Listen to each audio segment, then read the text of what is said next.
3 weeks ago naglabas si Looney ng kanyang bagong kanta. Ang title po ay Tugmang Preso. Hindi naman po lingid sa inyong kaalaman kung ano ang nangyari kay Looney at nabalita yan sa mga mainstream media. Dito po inilahad ni Looney, sinabi niya ang buong katotohanan, ang buong pangyayari.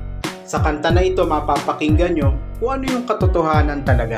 Alam nyo po kasi kahit anong ebidensya, kahit sino pa yung saksi, kapag dumaan sa tamang proseso ang batas, sa due process, lalabas at lalabas ang buong katotohanan. At yun na nga po ang nangyari sa kaso ni Looney. Kaya siya napawalang sala dahil lumabas kung ano yung talagang totoo.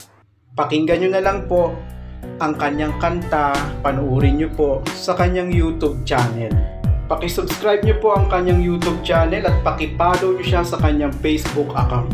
Kapag ipinatupad talaga ang tamang batas, sinunod yung tamang proseso, yung due process, makakaasa ka ng tama at patas na paglilitis.